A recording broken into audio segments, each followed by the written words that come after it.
Attention tonight. This is a sled. Oh, it's no sled you see out in the snow, and this will be no ride in the park tonight. This sled will be dragged across a dirt track by some of the fiercest trucks and tractors in this country.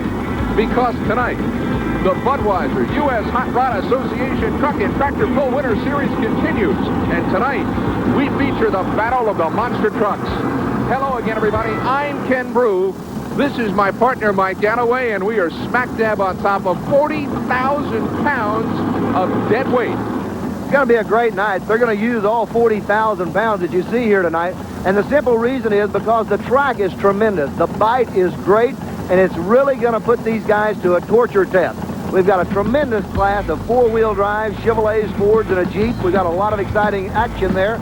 We have also got one of the greatest classes of tractors you've ever seen. We've got Allison, we've got triple-engine V8, we've got a whole configuration of about everything you'd ever want, Ken. And we've got monsters tonight, too. Not only regular monster trucks, but again we see the tank trucks. Well, we got some great monster trucks tonight. We got 2 tanks and 2 rubber tires. We've got 4 of what I think would be the finest monsters in America, Ken. You know how to drive this thing, Bubba? Can you back it up and get the show on the road? No, that's not my department. All right, let's call the guy in the cannon. While he does, we can tell you that the Budweiser U.S. Hot Rod Association Truck and Tractor Pull Series, featuring the Battle of the Monster Trucks, is brought to you by Budweiser. Beechwood Age for that distinctively clean, crisp taste that makes Budweiser the king of beers. For all you do, this Bud's for you.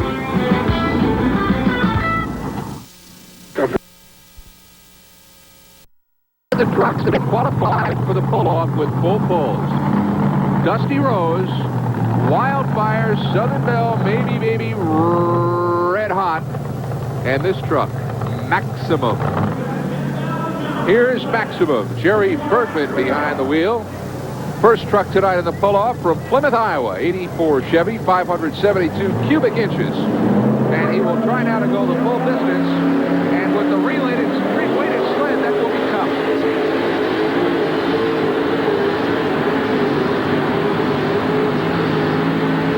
Different tune in the pull-off. Huh? Did they re-weight the sled? The box is already up at the top, and they did it in a hurry.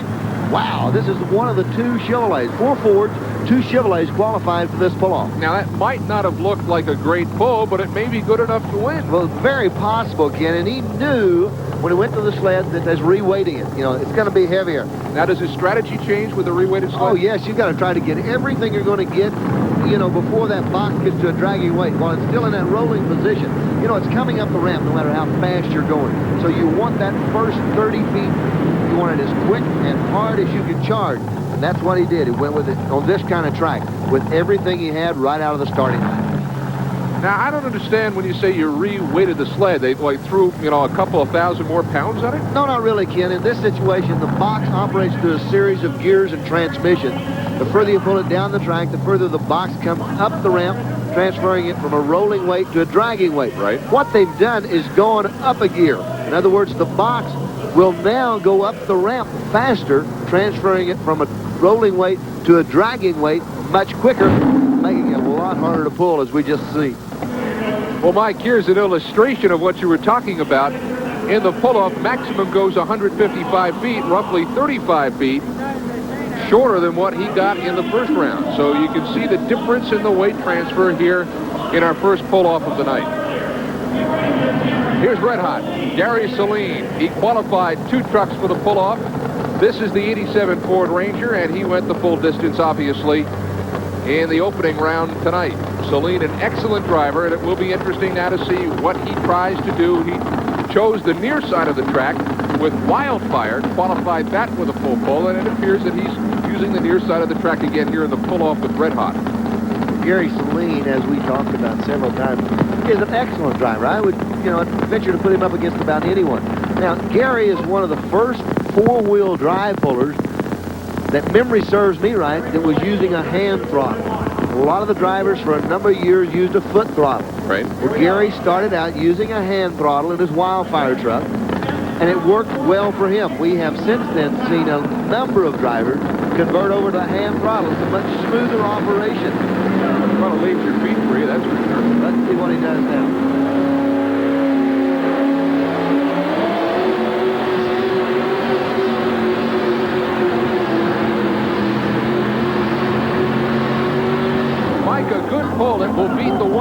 155 that Maximum did, but he did not come as close to the line as he did in Wildfire in the preliminary run.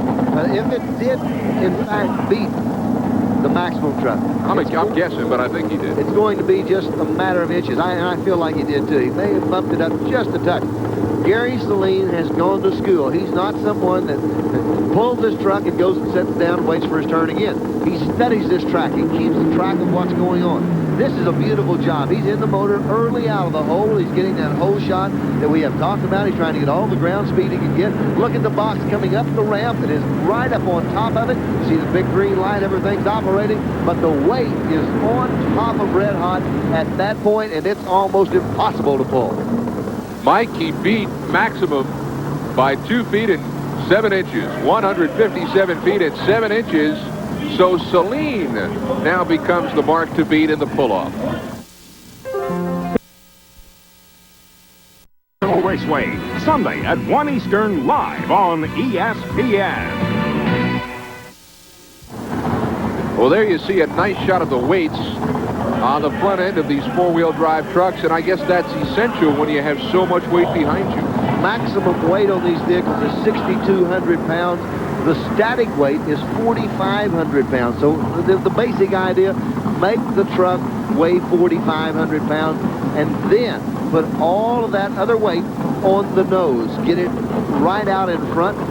The sled will take care of the traction on the rear tires, but you've got to be able to glue the nose of the truck into the ground to get bite on all four tires. Now you say 6,200 pounds and 45 static. Does that mean there's 1,700 pounds of weight on the front end of that truck?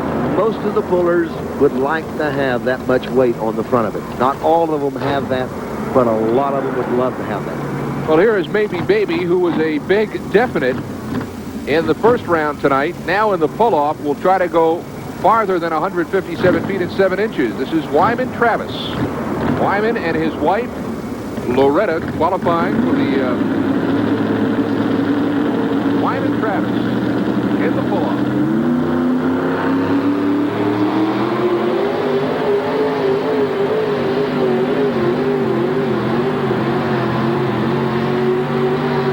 Hey, a nice pull. Beautiful pull. Nice knocked pull. on the door. Got close. Well, look at here. We got ourselves a new leader. Maybe Baby. 157 feet and 10 inches in Mike. You don't have to be a math wizard to know that beats the mark by 3 inches. So now Wyman Travis jumps to the front here in the pull-off. I think it was great. I mean, I'll tell you what, I was wrong. You know, my vantage point looked like he was a little short, but he was 3 over, and that's a mile in this sport. That's right. So the Maybe Baby is now the truck to beat. Well, here it is, the pride of Pocahontas, Illinois, the Southern Belle.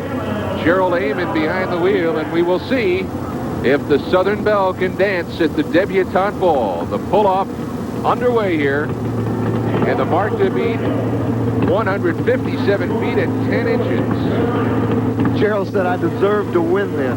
As much trouble as I've had getting here. Had the brakes go out on his hauler, started missing in his hauler, and he has had all kinds of problems getting here this weekend. He said, I've got to make it worth my time. I need to win this one real bad. Well, we'll see if the Southern Belle can dance to the big dance. It's got the green flag, and it shoots for the stars.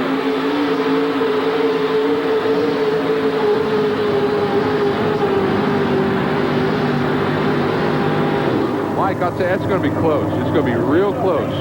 You know, it goes to show you the consistency of the pullers and the sled. Very fine line that separates these drivers. Anytime you've got 6 drivers that go the full pull mark, and then they come back, hook to the sled again with a reweighted weight, and they're all coming up within 2 or 3 feet of each other.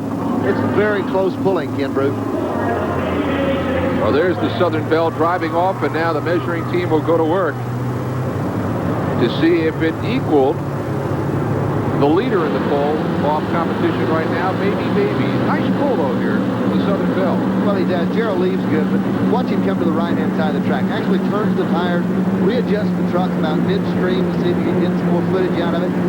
It's hooked good. Everything seems to be working well. And it's down to the real critical point. He needs to go 157.10. You know, to tie 157.10 and a quarter to take the lead, and it's going to be real close, Ken. Well, not quite enough for the Southern Belle, 154 feet and 3 inches. The Southern Belle will curtsy and move off the stage.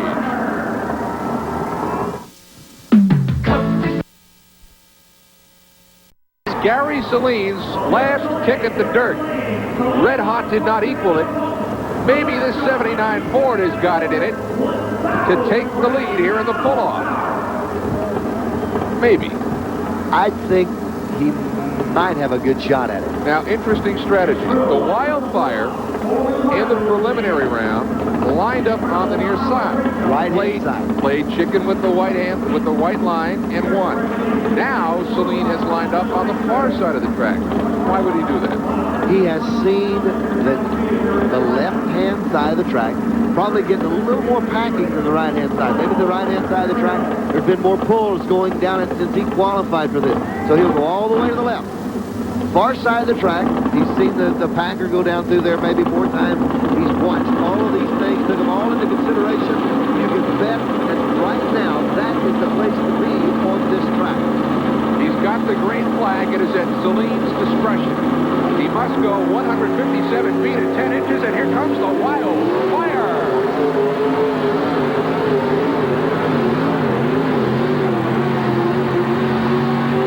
Crowd thinks he has done it, but we'll have to wait for the official measurement. A great pull for the Wildfire. Well, as we talked about, Ken Brew, that was no doubt the place to be on this track when he tightened the chain on the sled. Ever the researcher, Gary Selene, walked the track, prodding ever so meticulously with his screwdriver to see exactly where the best dirt was, and apparently he found it. Oh, he hunts this stuff. Look how quick he's going. Look how fast he's moving out of that hole. Look at the ground speed that we've talked about so many times, and he is really underway. The truck is absolutely sailing down the track, and the left front tire bouncing off the ground. You're seeing daylight under it. It's still enough to put him in the lead. Beautiful job with Wildfire. Gary Selene needed a drive of at least 157 feet and 10 inches to tie. 160 feet, like a prairie fire out of control. The Wildfire has zoomed to the lead here in the pull-off. Well, there's the man of the hour, Gary Selene, who has won the pull-off with a pull of 160 feet and using interesting strategy.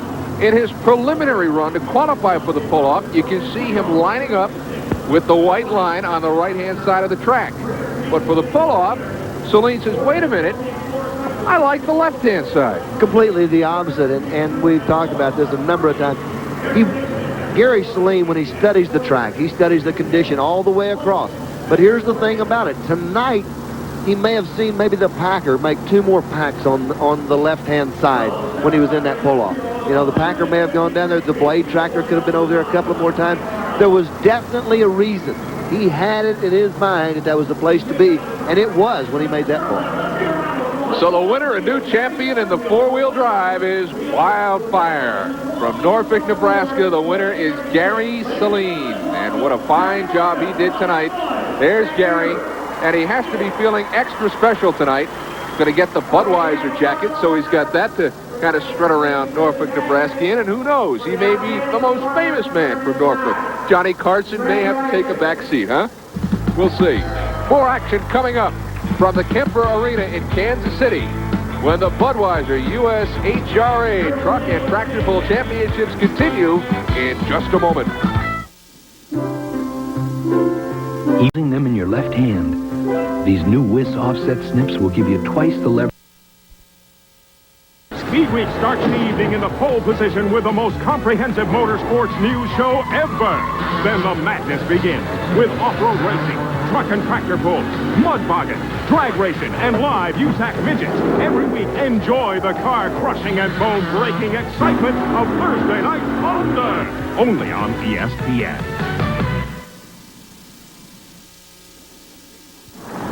Well, if you remember music from the mid-'70s, you remember Flash Cadillac and the Continental Kids and their big hit, Hot Rod Lincoln? Well, here it is in all of its metallic glory. This has got to be, we've seen some wild things in pulling, but this has got to be the ultimate. This is a 1988 Lincoln Continental Mark 7. Yeah. Lynn Luckett drives it. It has got the power windows still work. Yeah. The electric trunk still works. 528 cubic inches of fuel injected Ford that works. Yeah. This is the greatest thing. This car was just almost brand new when he bought it. Yeah, but does it come with the full-size spare in the trunk? It does not have the full-size spare, and I've checked, and the cruise control and the air conditioner are not working. Well, that's okay. Now they're in the trunk. There's the guy going in for the spare. Yeah, right there. and he did that. He did that. He couldn't find the kill switch. Shut the trunk, and please don't leave the keys in there when you do it. The full interior, the headliner, the door panels, everything's there. No seats or carpet, though. One seat, bucket seat for Lynn, and Hot Rod Lincoln, 1988 Lincoln Continental Mark 7. Well, he's going to pull the sled. Here is the Hot Rod Lincoln. Lynn Luckett, Winker, Minnesota. This is great. I mean, this is just great. Look out. Oh, he's in a hurry. Oh, my! Oh, man! You will never, ever see another wheel-standing, sled-pulling Lincoln Continental. You got that right. Oh, my goodness. We have to look at this again. No doubt about it. Take a look at this. It's great. I mean, it's a full-size. There's not any fiberglass or anything like that on it. It's just full-size Lincoln Continental, wide open, front end up in the air. It looks like the Wheelie King headed down the track, and here we go. Hot Rod Lincoln. What a great name. As Lynn says, I can do about anything with a sled. Look at that. Isn't that great? Back at the Kemper Arena, it is time for the 7,200-pound modified tractor class tonight. We have got a lineup deluxe. There's no bigger authority on what we have here tonight than my partner, the seemingly mythical Mike Galloway. And let's go trackside to Mike for some things that we can look for tonight. Mike? Ron Warschow is going to be a very busy man tonight as he goes down the track. The front end will be coming up off the ground about 6 inches, touching maybe 3 times in the length of the track. Both feet will be operating the brakes to steer the vehicle. The left hand is operating the throttle, the right hand the steering wheel. It's going to be all business on Top Gun, and when it's over with, we may even see a little fire show out of the headers as he burns off some excess alcohol. And here to get the festivities underway is Totally Awesome. This is David Geiger, Allen, Nebraska, and here he goes.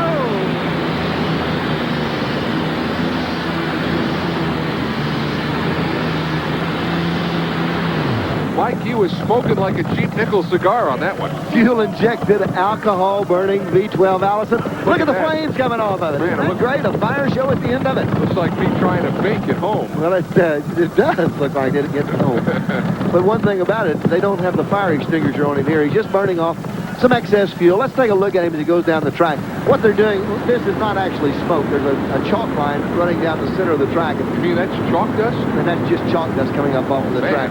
He's possibly a little bit nose-heavy, Kemper. He's not getting the kind of transfer he needs. He touches the ground 3 or 4 times, and I think he'd like to see the front end a little bit higher. Look at the weight box. He is up to the top of the ramp a whole lot earlier in this tractor class. They weigh 7,200 pounds. They're heavyweight. They're big horsepower machines. We're going to see that box top out real fast in this class. Mike, let's talk about the different kinds of tractors we're going to be seeing. Allison engines are very popular with these tractor pullers, and a lot of these Allisons are vintage World War II machines, too. Almost every one of them was vintage World War II. But they've all, basically what we're going to see here tonight is a big change in them. Now here, for instance, is triple engine Hemis, 3 Hemis, 2 crank to crank, 1 up on top with a clutch all by itself. Here's a setup with crank to crank Chevrolet. You know, that's all he's got. He's got 2 blown Chevrolet.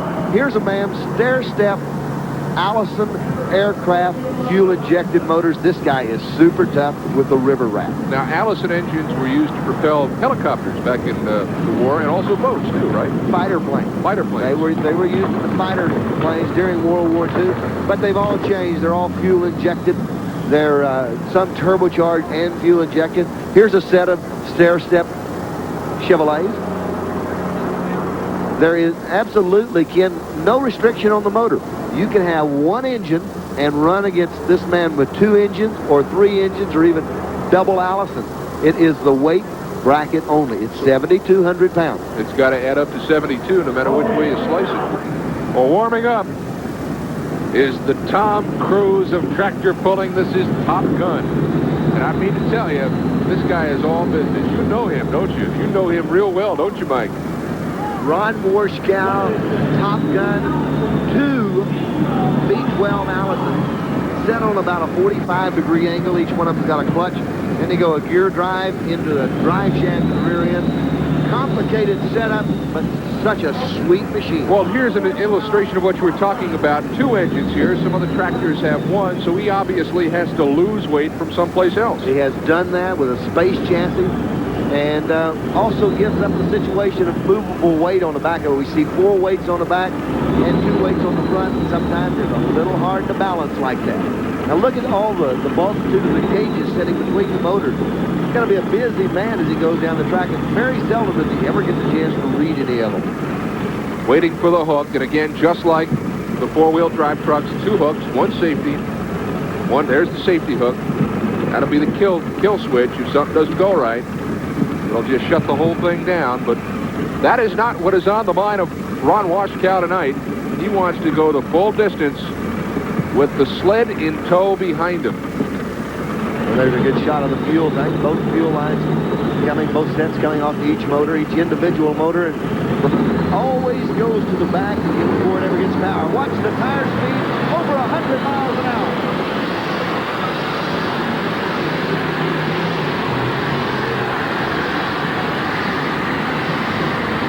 Great pull, a superb pull for Ron Warschkow. A little flame to burn off the excess fuel, but a superb pull, Mike. I thought it was a good pull, but he had a motor problem. The left motor didn't come to life. You know, it had a miss in it. We were seeing hearing a backfire or a flutter in the engine. Let's take a look at these tires on this thing as it goes down the track. It's geared for 110 miles an hour tire speed. Wow. Look at the growth in the tires and how hard he's spinning them as he goes down the track. Not that kind of actual ground speed, but the tires are turning the equivalent of 110 miles an hour. Doing that with a tire that large is a feat in itself. Great camera work and a great pull by Ron Warschkow, the Top Gun. Full pull, 190 feet. He is now the mark. Love suckers!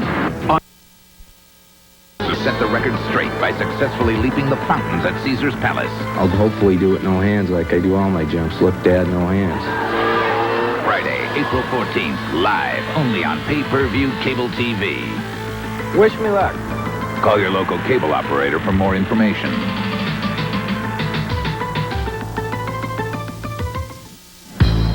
Ken Breaux with Mike Galloway here from the Kemper Arena in Kansas City, a great sports showplace in the Midwest. Political showplace as well, if you remember 1976. You'll recall the Republican National Convention, Gerald Ford receiving the nomination for presidency. Of course, Gerald would like the fire in his campaign that the River Rat has in its engine. Wayne Longnecker behind the wheel. Cambridge, Iowa, his hometown, and like so many great tractor pullers, he drives with Allison engines. A pair of them. I would venture to say this is one of the absolute toughest tractors in the country.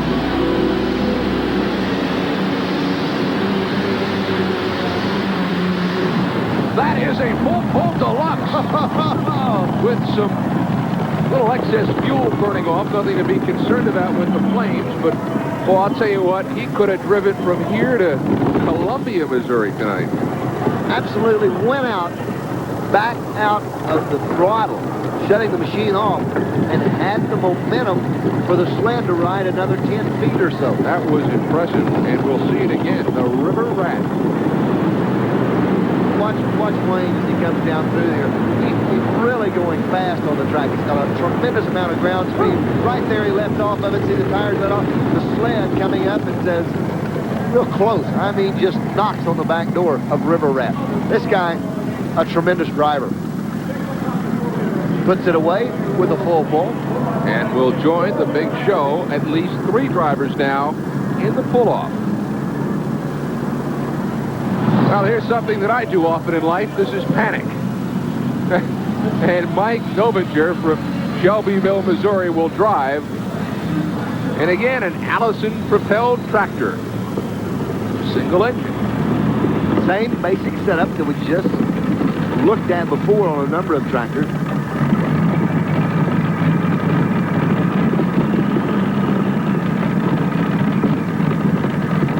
It's a single Allison alcohol injected.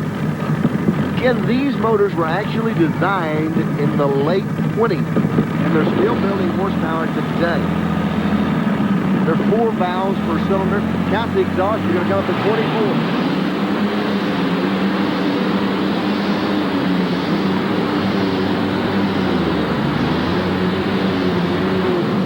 I think what we saw there, Mike, is because you really don't have the real big horsepower, he tried to get as much accomplished early in that pull as possible because he knew by the time that box topped out, he was a dead duck.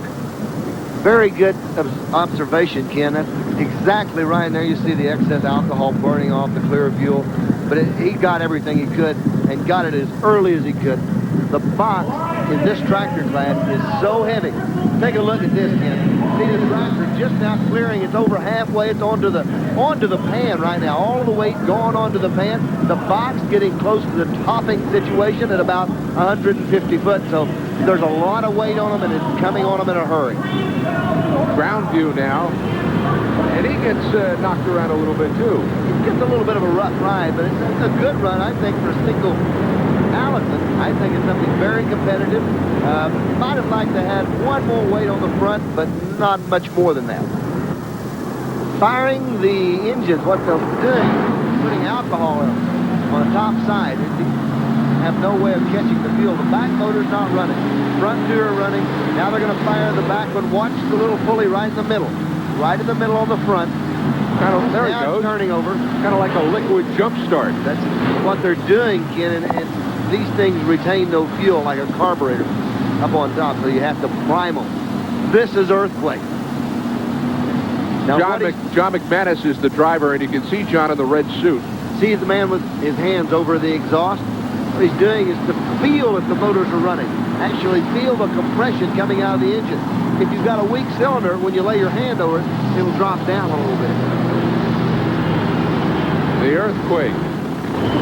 Kind of a stair-step type of an engine alignment there, but all three, I guess, are timed in, sequenced in. Is that right? They end up at the same place. These aren't at the end of the track, right? aren't Aries. These are just cast iron Chevrolet motors, but they're really good. The two lower motors in this stair-step situation are hooked crankshaft to crankshaft. The upper motor up on top runs through a clutch and a gear drive situation all by itself. The bottom two into a clutch, the top one into a separate clutch, then into a transfer case and a drive shaft back to the rear end. And it makes for a wild ride and a lot of horsepower. John McManus needs the ride of his life, a full pull, to get into the pull-off. He waits the green flag and has it now. This is the earthquake.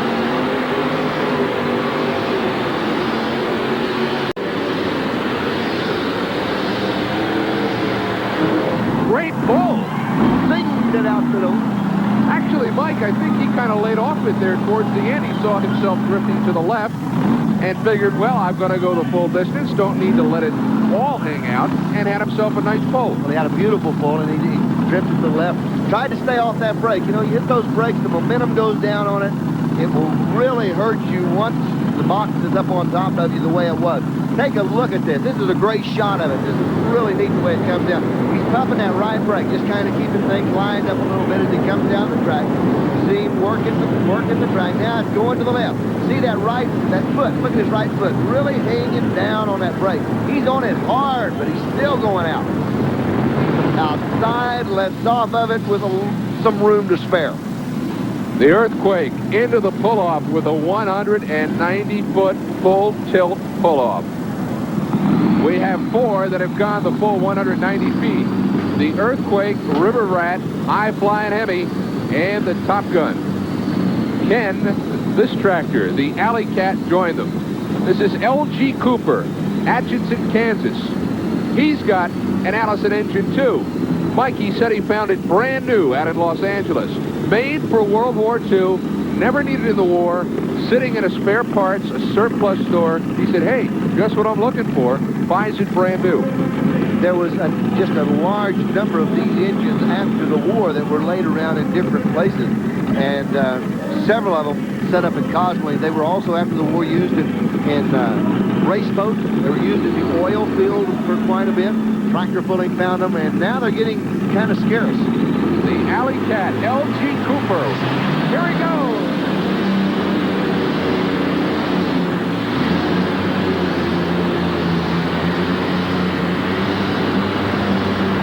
Well, the Alley Cat does not want to meow tonight.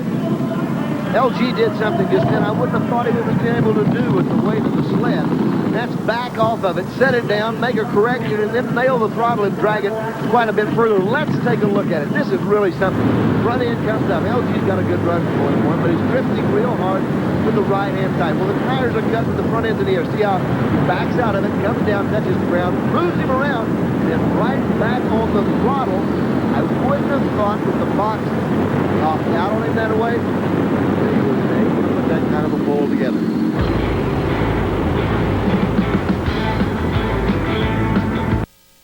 Here's So, like the four-wheel drive trucks, the tractors go to the pull-off. Top Gun, Earthquake, River Rat, and the high-flying Hemi.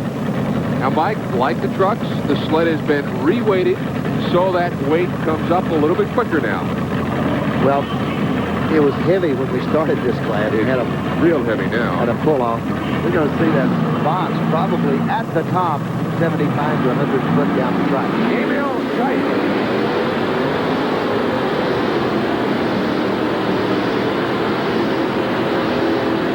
And that ought to give you a great indication. Whoa. In his first pull, Emil Geist goes the full 190 feet. And I would say he went a little more than half of that here.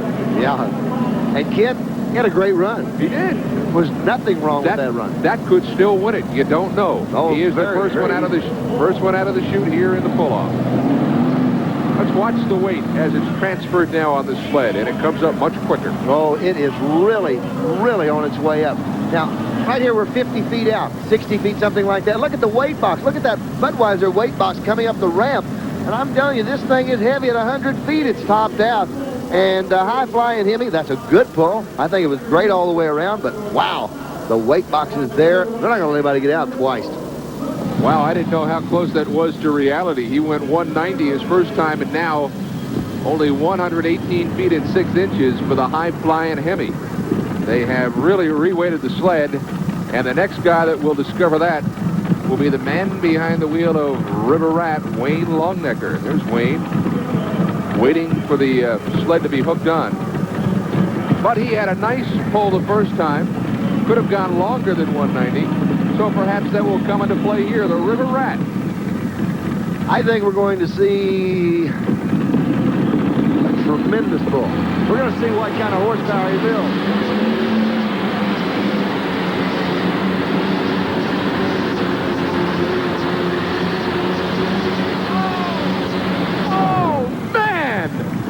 What work that tractor did after the top of the box had come all the way up.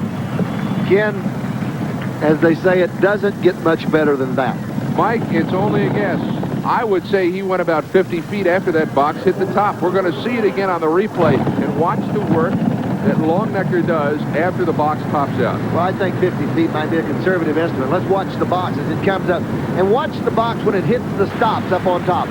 Right here. And Longnecker doesn't slow him down. It does not slow him down. Later on, he's getting into some soft spots in the track, and that's what shuts him down. This thing just got unbelievable horsepower, and power is the name of the game. I think you're right, and 50 feet was conservative. It might have been closer to 70. Of course, Mike, in the pull-off now, somebody can go 194 feet. They're not going to stop at 190 like they did in round one. The Top Gun is the next one to hook onto the sled. Ron Washkow went the full 190 in the preliminary round, and now here he is in the pull-off.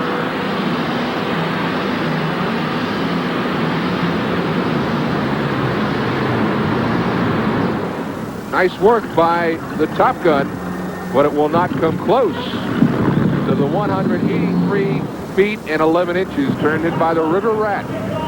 Well, let's take a look at it again. The whole shot meaning the start, right off the starting line. Doesn't get the ground speed tonight.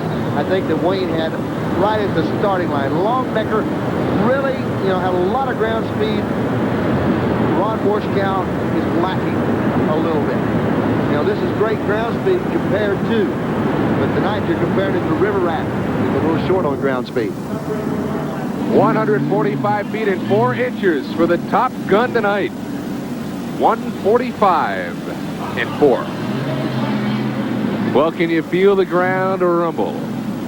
Can you feel the chair sway that you're sitting in?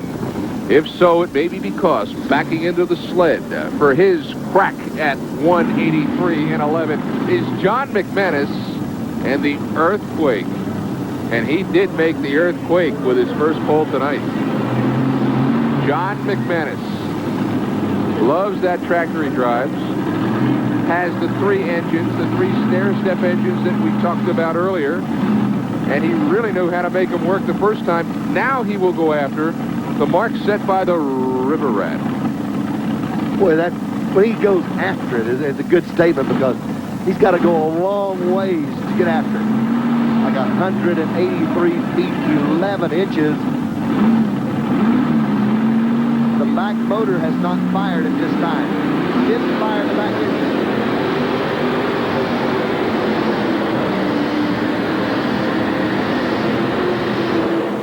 That tractor's too young to smoke like that. Did that on 2 motors.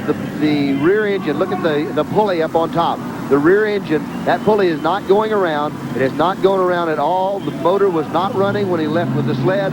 He made the pull on twin engines only. Well, I can't believe that John McManus is a happy pup after that one. The tire speed, Mike, just didn't seem to be there. Well, it was down. He was only on 3 motors. He didn't build for, didn't run. It's only on 2 motors, excuse me. Didn't run but 2. He was planning on 3. The ground speed is not there. Tire speed somewhere around probably 60 to 70 miles an hour. You'd like to see it up around the 100+ mile an hour area. And he also hits a soft spot on the track. And it's going to be a short night for Earthquake. Here's our winner. He did it all tonight. Wayne Longnecker in the River Rat, 183 feet and 11 inches. And what work tonight by this man in the pull-off. Super. The River Rat, the winner tonight in the 7,200-pound tractor competition.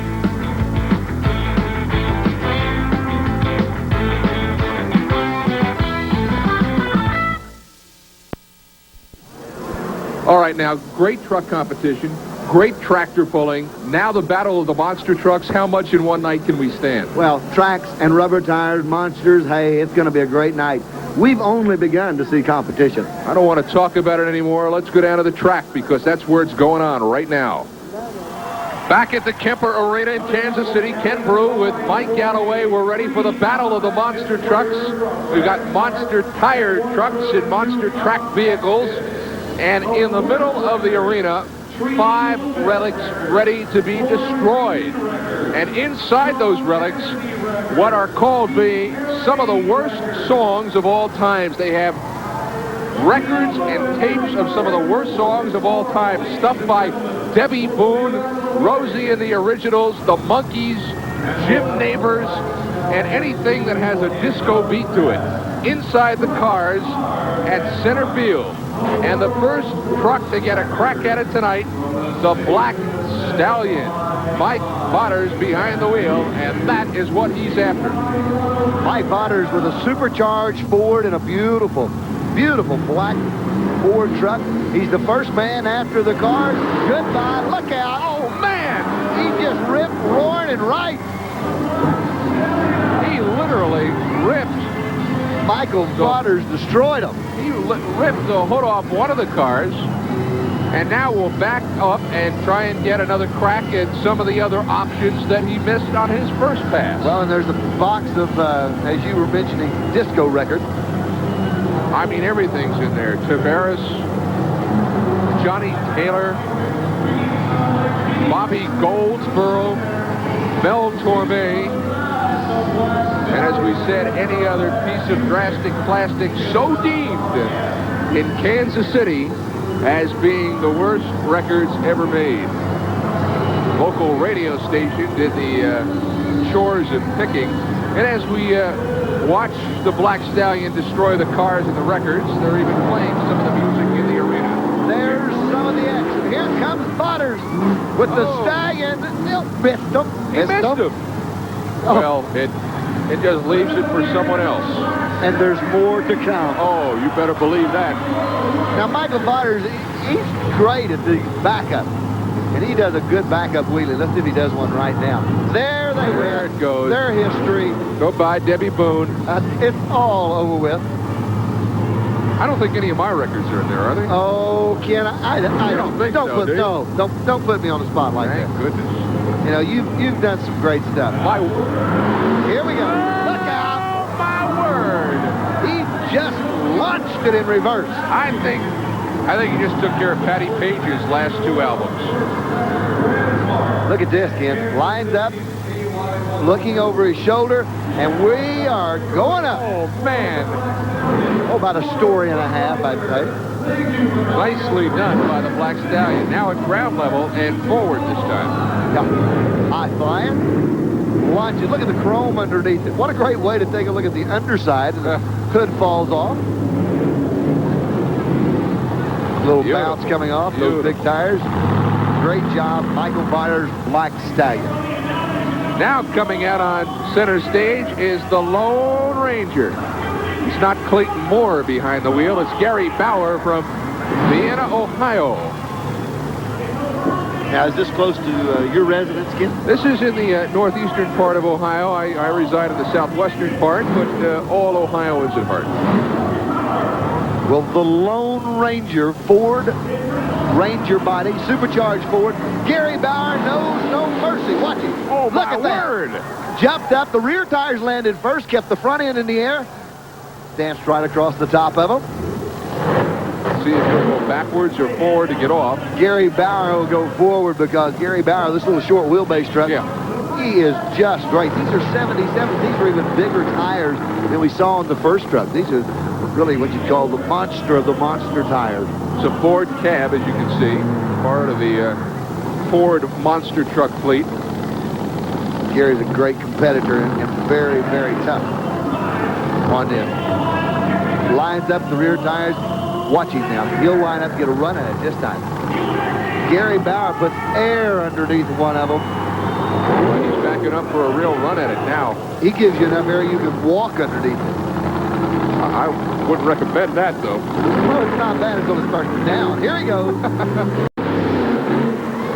Look at him. He has got that situation where he carries that front end, gets the rear tires up, and walks across it on the rear tires. He's got that down pretty bad. Beautiful black truck. Back up wheelie. Gary gives him the high side. He's going to go for it in reverse. Crowd egging him on. And again, the records inside the cars at center field are... I think they're history by now. Reduced now to crumble. One time, stacks of drastic plastic, no more. Watch Bauer. Oh, I like that. That's nice. Nice technique. As usual. Oh, he landed in a... Landed in there. The information keeps pouring in from our producer-director, Tom Williamson, that Ebony and Ivory, a big, big hit for Michael Jackson and Paul McCartney several years ago, has been crushed here tonight. And here's Gary Bauer, ground level shot. Watch him come up right on top. Walks across onto the rear tires, and then the front end comes down. My goodness. Beautiful job for Gary. Boy, he knows how to handle the Lone Ranger. Here he goes. Oh, a rolling wheelie. He's got that down great. I mean, that's beautiful. He is the only one I know that's doing that right now. He's going to kind of work the crowd a little bit. He'll back up and maybe give him just a little bit of a He'll back up shot. And there he is. There he is. Gary Bauer out of Ohio with the Lone Ranger. You notice that neck brace comes off. The full helmet comes off. There's Gary. Crowd gives him a nice hand. Gary Bauer in the Lone Ranger. Let's watch this again, Mike, and we'll watch this rolling wheelie, I believe. Oh, this is great. Look, the front end stays up, the rear tires on top of the cars, carries them right across. Gary Bauer is great tonight. Beautiful job tonight by Gary Bauer. There he is. Mike, I'm now told that You and Me Against the World by Helen Reddy has been crushed here tonight. Watch out. This is the old style tank. This is an old M4. The Stormtrooper. Ricky Rodman.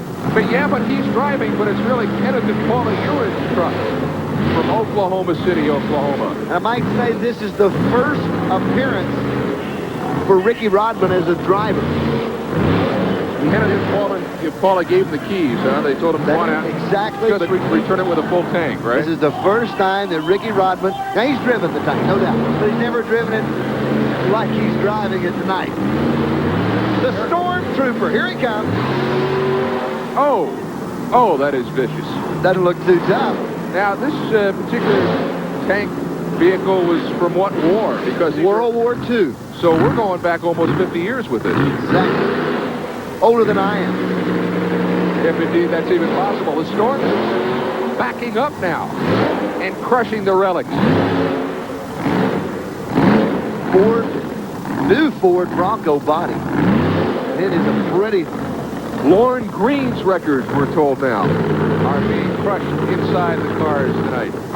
Lorne Green. Here's the Stormtrooper. Oh! I think he's getting a little air. Yes, he is. There's not a whole lot left to get air with. I think it's important to tell people the steering is done not with a wheel, but with actual levers. Much like a heavy piece of equipment, a lever on each side. This thing weighs about 22,000 pounds, Ken. This is heavyweight stuff. 22,000 pounds. That's a big Ford Bronco. Well, here is his competition tonight. Watch this track attack. Whoa! Ernie Brookins, look out. Oh, my goodness. Wheels it around. He's on the road. Oh, Brookins is just after him. Look at Brookins. He's a man unleashed. He's going for it. He's a wizard. He's a sorcerer. Look at him lock the brakes up. Oh, he's going after anything in his path. They're taking cover. He doesn't know where the brakes are. It's Ernie Brookins in Track Attack.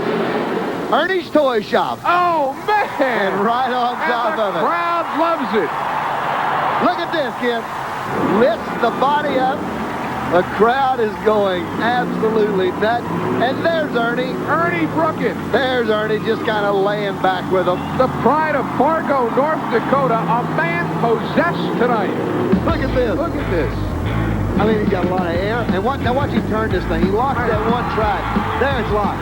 Spins this thing around just absolutely instantly. I mean, it's like the guy's got a bus to catch or something. He's going so fast. Oh, he's just destroying it. He's got one thing on his mind. Put these people on a show. Look what the Track Attack can do. Now, spins it around. Spins it around. Back on the throttle. Wide open, and here he comes. Ernie. Go for it, Ernie. Up in the air. Oh, man. Now, look at that. He says, I own this joint. Mike, we saw a show and a half tonight in the monster trucks alone. Oh, absolutely. This is a show in itself. Ernie Brookins and the Track Attack brings the crowd to its feet here in Kansas City tonight. Well, the Budweiser U.S. Hot Rod Truck Bowl Championships, featuring the Battle of the Monster Trucks, has been brought to you by Budweiser. Beechwood Age for that distinctively clean, crisp taste that makes Budweiser the king of beers. For all you do, this Bud's for you. Now, speaking for my partner, Mike Galloway, and our producer-director extraordinaire, Tom Williamson, this is Ken Brew, reminding you that this has been a presentation of Bud Sports, aired through the facilities of